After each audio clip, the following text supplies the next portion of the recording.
Hi hello guys, ನಮಸ್ಕಾರ. Welcome back to my YouTube channel. So guys, previous videos ಎಲ್ಲ business ಬಗ್ಗೆ ಮಾಡ್ತಿದ್ದೆ. So ಇವತ್ತಿನ ವೀಡಿಯೋ ಏನು ಅಂತ ನಿಮ್ಗೆ ಆಲ್ರೆಡಿ ತಮ್ಮನೇಲಿ ನೋಡಿ ಗೊತ್ತಾಗಿರುತ್ತೆ. ಮತ್ತು ಇವತ್ತು ಬಂದು ಫ್ರೈಡೇ. ಸೊ ಮೂವಿ ಅಥವಾ ಸೀರೀಸ್ನ ನಾನು ಹೇಳ್ತೀನಿ. ಸೊ ಯಾವ್ದು ಚೆನ್ನಾಗಿರುತ್ತೆ, ಯಾವ್ದು ಬೆಸ್ಟ್ ಮೂವಿ, ಯಾವ್ದು ಬೆಸ್ಟ್ ಸೀರೀಸು, ನನಗಿಷ್ಟ ಆಗಿರೋ ಅಂಥದ್ದು. ಸೊ ಇವತ್ತು ಬಂದು ಒಂದು ಮೂವಿನ ರೆಫರೆನ್ಸ್ ಮಾಡ್ತಾಯಿದ್ದೀನಿ. ಸೊ ಈ ಮೂವಿನೂ ಬಂದು ಮಲಯಾಳಂ ಮೂವಿಲಿ ಅಂದರೆ ಕನ್ನಡದಲ್ಲೂ ಕೂಡ ಅವೈಲಬಲ್ ಇದೆ. ಸೊ ಇದು ಬಂದು ಜಿಯೋ ಹಾಟ್ಸ್ಟಾರಲ್ಲಿ ಕಂಪ್ಲೀಟ್ ಮೂವಿ ಅವೈಲಬಲ್ ಇದೆ. ಸೊ ಹೋಗಿ ನೋಡ್ಬೋದು. ಸೊ ಆಲ್ಮೋಸ್ಟ್ ಗೈಸ್, ನನಗೆ ಗೊತ್ತಿರೋ ಪ್ರಕಾರ ಪ್ರತಿಯೊಬ್ಬರೂ ಆಲ್ಮೋಸ್ಟ್ ನೋಡಿರ್ತೀರ. ಯಾಕಂದರೆ ಇತ್ತೀಚೆಗೆ ರೀಲ್ಸ್ಗಳಲ್ಲಿ ತುಂಬ ಟ್ರೆಂಡಿಯಾಗಿ ಅದು ಒಂದು 2-3 ಸೀನ್ಸ್ ಟ್ರೋಲ್ ಆಗಿತ್ತು. ಅಂದರೆ ಟ್ರೆಂಡಿಯಾಗಿ ಪಾಸಿಟಿವ್ ಆಗಿ ಟ್ರೋಲ್ ಆಗಿತ್ತು, ನೆಗೆಟಿವ್ ಆಗಲ್ಲ. ಸೊ ನೆಕ್ಸ್ಟ್ ಲೆವೆಲ್ ಮೂವಿ ಅಂತಲೇ ಹೇಳ್ಬೋದು. ಆಮೇಲೆ ಒಂದೇ ಒಂದು ಕ್ಲಾರಿಫಿಕೇಷನು, ಏನು ಇವನು ಬರೀ ಮಲಯಾಳಮ್ಮು, ತೆಲುಗು, ತಮಿಳು ಇದ್ರ ಮೂವೀಸನ್ನೇ ರೆಫರ್ ಮಾಡ್ತಿದ್ದಾನೆ, ಕನ್ನಡ ಮೂವೀಸ್ನೇ ರೆಫರ್ ಮಾಡ್ತಿಲ್ಲ. ಗೈಸ್, ಕನ್ನಡ ಮೂವೀಸು ಸಪ್ರೇಟ್ ಅಲ್ಲ, ಕನ್ನಡ ಮೂವೀಸ್ನೂ ಅಷ್ಟೇ ಪ್ರೀತಿ ಮಾಡ್ತೀನಿ ನಾನು. ಸೊ ಕನ್ನಡ ಮೂವೀಸ್ನೂ ಕೂಡ ರೆಫರ್ ಮಾಡಿದ್ದೀನಿ ಮಧ್ಯದಲ್ಲಿ. ಸೊ ಬಟ್ ಏನು ಅಂದರೆ ಎಲ್ಲ ಥರ ಲ್ಯಾಂಗ್ವೇಜ್ನು ಮಿಕ್ಸ್ ಮಾಡ್ತಾಯಿದ್ದೀನಿ. ಬಟ್ ನಾನು ಕೊಡೋ ರೆಫರೆನ್ಸು ಆಲ್ಮೋಸ್ಟ್ ಅಲ್ಲ, ಪ್ರತಿಯೊಂದೂ ಕನ್ನಡದಲ್ಲಿ ಅವೈಲಬಲ್ ಇರುತ್ತೆ. ಸೊ ಅದನ್ನೇ ನಾನು ರೆಫರೆನ್ಸ್ ಕೊಡೋದು. ಸೊ ಇವಾಗ ನಾನು ಕನ್ನಡದಲ್ಲಿ ಮಾತಾಡೋದ್ರಿಂದ ನನ್ನ ವ್ಯೂವರ್ಸು ಕನ್ನಡ ಜಾಸ್ತಿ ಜನ ಇರೋದ್ರಿಂದ ನಾನು ಕನ್ನಡದಲ್ಲಿರೋದೇ ಅಂದರೆ ಆಪ್ಷನ್ ಕನ್ನಡ ಲ್ಯಾಂಗ್ವೇಜಲ್ಲಿ ಇರಬೇಕು. ಸೊ ಕನ್ನಡ ಲ್ಯಾಂಗ್ವೇಜಲ್ಲಿ ಇದ್ದಾಗಲೇ ನಾನು ರೆಫರೆನ್ಸ್ ಮಾಡ್ತಾರ ಅಂಥದ್ದು. ಅದು ಬಿಟ್ಟರೆ ಬರೀ ತೆಲುಗುಲಿದ್ರೆ ಅಥವಾ ತಮಿಳಲ್ಲಿದ್ದರೆ ಕನ್ನಡದಲ್ಲಿ ಅವೈಲಬಲೇ ಇಲ್ಲ ಅಂದರೆ ನಾನು ರೆಫರೆನ್ಸ್ ಮಾಡೋಕ್ಕೆ ಹೋಗ್ತಾ ಇಲ್ಲ. ಸೊ ಹಂಗಾಗಿ ನಾನು ಆಲ್ಮೋಸ್ಟ್ ಎಲ್ಲ ಥರ ಮೂವೀಸ್ನೂ ಟಾರ್ಗೆಟ್ ಮಾಡ್ತಾಯಿದ್ದೀನಿ, ಎಲ್ಲ ಲ್ಯಾಂಗ್ವೇಜ್ ಮೂವೀಸ್ನೂ ಟಾರ್ಗೆಟ್ ಮಾಡ್ತಾಯಿದ್ದೀನಿ. ಸೊ ನನ್ನ ಕಾನ್ಸಂಟ್ರೇಷನ್ ಇಷ್ಟೇ. ಸೊ ದಯವಿಟ್ಟು ಬೇಜಾರಾಗಬೇಡಿ, ಏನು ಕನ್ನಡ ಮೂವೀಸ್ ಅಂತ ಹೇಳ್ತಾರೆ, ಕನ್ನಡ ಮೂವೀಸ್ನೇ ರೆಫರ್ ಮಾಡ್ತಾ ಇಲ್ಲ ಅಂತ. ಸೊ ನನಗೆ ಯಾವ್ದು ಇಷ್ಟ ಆಗುತ್ತೋ, ರೀಸೆಂಟ್ ಡೇಸಲ್ಲಿ ಯಾವುದು ಬಂದಿದೆಯೋ. ಆಮೇಲೆ ನಾನು ಕಂಟಿನ್ಯೂಸ್ಸು ಮೂವೀಸ್ ಬಗ್ಗೆ ಮಾಡ್ತಾಯಿಲ್ಲ. ಸೊ ಕಂಟಿನ್ಯೂಸ್ಸು ಮೂವೀಸ್ ಬಗ್ಗೆ ಮಾಡೋಂಗಿದ್ರೆ ಪ್ರತಿಯೊಂದು ಮೂವೀಸೂ ನಾನು ಹೇಳ್ಬೋದು, ಇದು ಚೆನ್ನಾಗಿದೆ ಇದು ನೋಡಿ, ಇದು ಚೆನ್ನಾಗಿದೆ ಇದು ನೋಡಿ ಅಂತ ಅದೇ 100% ಕೊಡ್ಬೋದು. ಬಟ್ ನಾನು ಆ ಥರ ಮಾಡ್ತಾಯಿಲ್ಲ. ಕಂಟಿನ್ಯೂಸ್ಸಾಗಿ ಕೊಡೋಕ್ಕೋದಾಗ ಏನಾಗುತ್ತೆ ಗೊತ್ತಾ, 1 ಮಂತ್ ಇಂಟ್ರೆಸ್ಟಿಂಗ್ ಇರೋ ಮೂವೀಸ್ ಕೊಡ್ಬೋದು, 1.5 ಮಂತ್ ಕೊಡ್ಬೋದು, 2 ಮಂತ್ಸ್ ಆಲ್ಮೋಸ್ಟ್ ಹೋಗುತ್ತೆ, 3 ಮಂತ್ಸ್ ಆದಮೇಲೆ ಆಲ್ಮೋಸ್ಟ್ ಎಲ್ಲ ಥರ ಮೂವಿನೂ ರೆಫರ್ ಮಾಡ್ಕೊತಾ ಕೂರಬೇಕಾಗುತ್ತೆ. ಸೊ ಅದಕ್ಕೋಸ್ಕರ ವೀಕ್ಲಿ ಒನ್ಸ್ ನಾನು ಮೂವಿ ಮತ್ತು ಸೀರೀಸ್ ಯಾವುದಾರ ಒಂದು ಅಪ್ಡೇಟ್ ಮಾಡಬೇಕು, ನಿಮಗೆ ಚೆನ್ನಾಗಿರೋದನ್ನ ನನ್ನ ಅನುಭವ ಹೇಳಬೇಕು ಅಂತ ಅಂದ್ಕೊಂಡಿದ್ದೀನಿ. ಸೊ ಅಂದಾಗೆ ವಾಲಾ 2 ಅಂತ VAZHA ವಾಲಾ. ಸೊ ಈ ಮೂವಿ ಬಂದು ಗೈಸ್ ನೆಕ್ಸ್ಟ್ ಲೆವೆಲ್ ಮೂವಿ ಅಂತಲೇ ಹೇಳ್ಬೋದು. ಇದರಲ್ಲಿ ಪಾರ್ಟ್ 1 ಇದೆ. ಸೊ ಇದು ಬಂದು ಪಾರ್ಟ್ 2. ಸೊ ನೆಕ್ಸ್ಟ್ ಲೆವೆಲ್ ಆಗಿದೆ. ಪಾರ್ಟ್ 1 ಅಂತೂ ಕ್ರೇಜಿ ಗೈಸ್. ಪಾರ್ಟ್ 1 ತುಂಬ ನೆಕ್ಸ್ಟ್ ಲೆವೆಲ್ ಆಗಿದೆ. ಇದು ಪಾರ್ಟ್ 2 ಬಂದು ಇನ್ನೂ ನೆಕ್ಸ್ಟ್ ಲೆವೆಲ್ ಕ್ರೇಜಿ ಅಂದ್ಕೊಳ್ಳಿ. ಸೊ ಇದು ಒಂದು ಗ್ರೂಪ್ ಆಫ್ ಸ್ಟೂಡೆಂಟ್ಸ್ ಇರ್ತಾರೆ, ಅಂದರೆ ಒಂದು ಗ್ರೂಪು, ಅದರಲ್ಲಿ ಇಬ್ಬರು ಬೆಸ್ಟ್ ಫ್ರೆಂಡ್ಸ್ ಇರ್ತಾರೆ. ಸೊ ಅವ್ರ ಮಧ್ಯೆ ಹೆಂಗೆ ಬಾಂಡಿಂಗ್ ಇರುತ್ತೆ, ಅದರಲ್ಲಿ ಒಬ್ಬನ ತಮ್ಮ ಇರ್ತಾನೆ, ಒಬ್ಳಿಗೆ ತಂಗಿ ಇರ್ತಾಳೆ.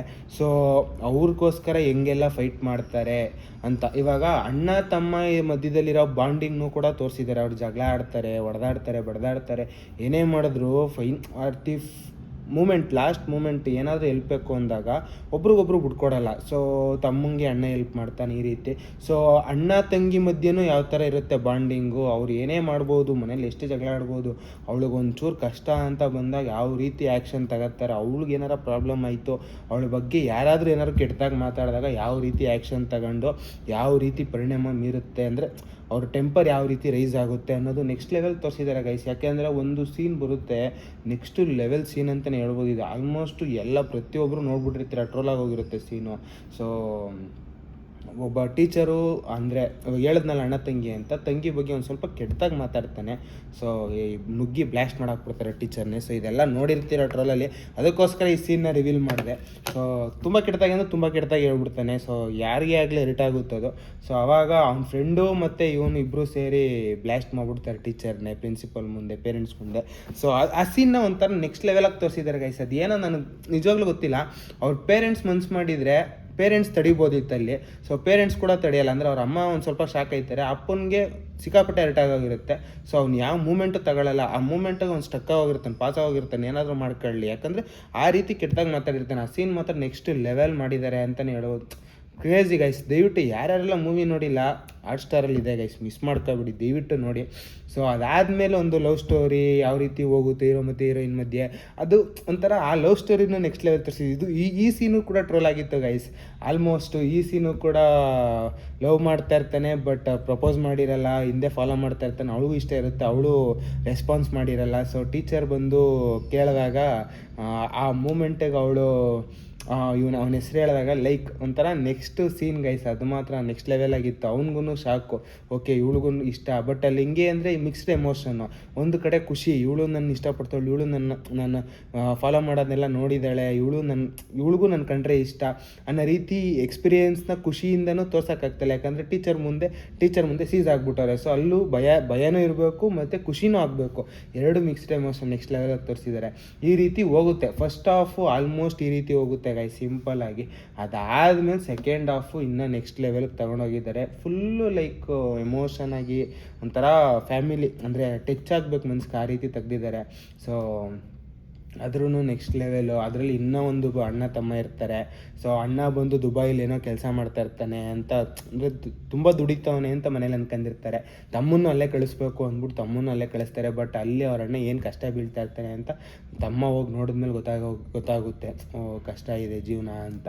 ಯಾಕಂದರೆ ಇವಾಗ ತೋರಿಸ್ಕೊಳ್ಳಲ್ಲ ಗೈಸ್. ಎಷ್ಟೋ ಜನ ಮನೇಲಿ ಇವಾಗ ಫ್ಯಾಮಿಲಿ ಬಿಟ್ಬಿಟ್ಟು ಹೋಗಿ, ಅಂದರೆ ಇವಾಗ ಫಾರ್ ಎಕ್ಸಾಂಪಲ್ ಹಳ್ಳೀಲಿ ಬೆಳೆದಿರ್ತಾರೆ. ಸೊ ಒಂದು ಏಜ್ ಬಂದಾಗ ನಾನು ಬೆಂಗಳೂರಿಗೆ ಹೋಗಿ ನಾನು ದುಡ್ಕೊಬತ್ತೀನಿ ಅಂದ್ಬಿಟ್ಟು ಬೆಂಗಳೂರಿಗೆ ಬರ್ತಾರೆ. ಬೆಂಗಳೂರಿಗೆ ಬಂದು ಇಲ್ಲಿ ಏನು ಮಾಡ್ತಾ ಇರ್ತಾರೆ ಅಂತ ಮನೆಗೆ ಗೊತ್ತಿರಲ್ಲ, ಅವ್ರು ಹೆಂಗೆ ದುಡಿತಾ ಇರ್ತಾರೆ ಅಂತ ತಿಂಗಳ ಅಮೌಂಟ್ ಕಳಿಸ್ತಾ ಇರ್ತಾರೆ. ಇಲ್ಲಿ ಇವ್ರಿಗೇನು ಮನೆಯವ್ರು ಚೆನ್ನಾಗಿರಬೇಕು, ನಾನು ಕಷ್ಟ ಬಿದ್ದರೂ ಚಿಂತೆ ಇಲ್ಲ, ಸೊ ಮನೆಯವ್ರಿಗೆ ಇಷ್ಟು ಅಮೌಂಟ್ ಅನ್ನೋದು ಕಳಿಸ್ಬೇಕು ಅಂದರೆ ತಿಂಗಳ ಇವ್ರು ಎಷ್ಟು ದುಡಿತಾರೋ ಅದರಲ್ಲಿ ಒಂದು 10% ಇವ್ರು ಮಡಿಕತ್ತಾರೆ ಅಷ್ಟೇ, ಅಥವಾ 20% 30%. ಅವ್ರದ್ದು ಏನು ಅಂದರೆ ಊಟ ತಿಂಡಿ ಒಂದು ಸ್ವಲ್ಪ ಸೈಡಿಗೆ ಅಂದರೆ ಖರ್ಚು, ಕಾಫಿ ಟೀ ಖರ್ಚಿಗೆ, ಅದು ಬಿಟ್ಟರೆ ಇನ್ನೆಲ್ಲದನ್ನು ಪ್ರತಿಯೊಂದು ಅಮೌಂಟನ್ನು ಅವ್ರಿಗೆ ಕಳಿಸ್ತಾ ಇರ್ತಾರೆ.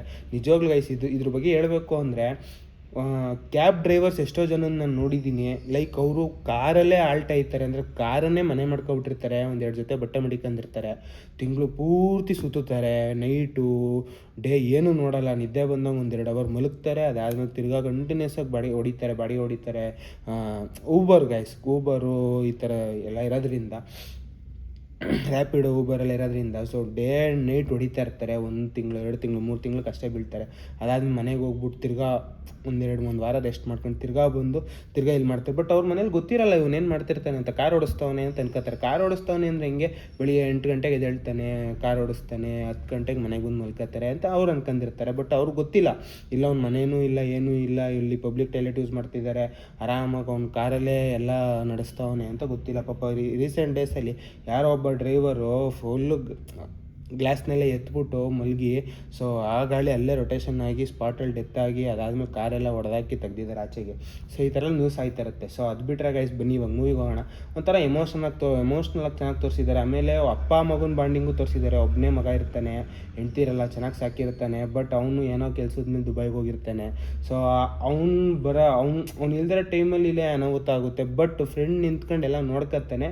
ಅದ್ರ ಕೈ ಮೀರಿ ಹೋಗುತ್ತೆ, ಸೊಗೈತಾರೆ, ಅವ್ರ ಡ್ಯಾಡಿ ಡೆತ್ ಆಗುತ್ತೆ. ಅದಾದಮೇಲೆ ಅದನ್ನು ಒಂಥರ ಎಮೋಷ್ನಲಾಗಿ ತುಂಬ ಚೆನ್ನಾಗಿ ತೋರಿಸಿದ್ದಾರೆ. ಸೆಕೆಂಡ್ ಹಾಫ್ ಫುಲ್ಲು ಎಮೋಷ್ನಲಾಗಿ ತೋರಿಸಿದ್ದಾರೆ ಗೈಸ್.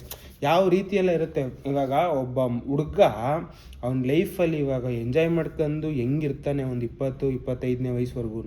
ಸೊ ಅದಾದಮೇಲೆ 22-23 ದಾಟ್ತಿದ್ದಂಗೆ ಬೇಡ ಗೈಸ್, 25ಕ್ಕೆ ರೀಚ್ ಆಯ್ತಿದ್ದಂಗೆ ಅವನದು ಲೈಫ್ ಸ್ಟೈಲೇ ಹೆಂಗೆ ಚೇಂಜ್ ಆಗುತ್ತೆ, ಅವ್ನಿಗೆ ಎಷ್ಟು ಜವಾಬ್ದಾರಿ ಬರುತ್ತೆ, ಅವ್ನು ಯಾವ ರೀತಿ ಎಲ್ಲ ಫೇಸ್ ಮಾಡ್ತಾನೆ ಸಿಚುವೇಶನ್ಸ್ನ, ಇದೆಲ್ಲ ನೆಕ್ಸ್ಟ್ ಲೆವೆಲಿಗೆ ತೋರಿಸಿದ್ದಾರೆ ಗೈಸ್. ಒಂಥರ ಖುಷಿ ಆಯಿತು ನೋಡೋಕ್ಕೆ ಮೂವಿನ ಮಾತ್ರ. ಸೊ ಎಲ್ಲೂ ಬೇಜಾರು ಅನ್ನೋದು ಅನಿಸ್ಲಿಲ್ಲ. ಕೆಲವೊಂದು ಸೀನ್ಸ್ ಲ್ಯಾಗ್ ಅಂತ ಅನಿಸುತ್ತೆ, ಬಟ್ ಅದು ಡಿಮ್ಯಾಂಡ್ ಮಾಡ್ತಿದೆ, ಸ್ಕ್ರೀನ್ ಪ್ಲೇಯಲ್ಲಿ ಡಿಮ್ಯಾಂಡ್ ಮಾಡ್ತಿದೆ. ಸೊ ಡಿಮ್ಯಾಂಡ್ ಮಾಡೋದ್ರಿಂದ ನಾವೇನೂ ಮಾಡೋಕ್ಕಾಗಲ್ಲ, ಯಾಕಂದರೆ ಸ್ಕ್ರೀನ್ ಪ್ಲೇ ಡಿಮ್ಯಾಂಡ್ ಮಾಡಿದಾಗ ಒಂದು ಸ್ವಲ್ಪ ಲ್ಯಾಗು ಮಾಡಬೇಕು, ಒಂದು ಸ್ವಲ್ಪ ಬೋರು ಹಿಡಿಸ್ಬೇಕು. ಆ ಸೀನ್ ಡಿಮ್ಯಾಂಡ್ ಮಾಡ್ತಿದೆ ಅಂದರೆ ಬೋರು ಹಿಡಿಸ್ಬೇಕು.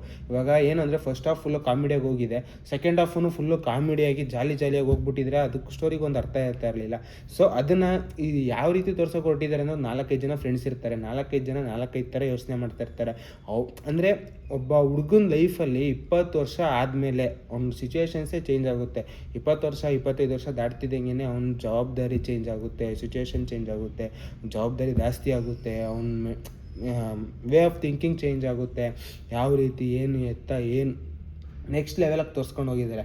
ಸೊ ದಯವಿಟ್ಟು ಯಾರೆಲ್ಲ ನೋಡಿಲ್ಲ ಇನ್ನೂ ಈ ವಾಲಾಟು, ಸೊ ದಯವಿಟ್ಟು ನೋಡಿ.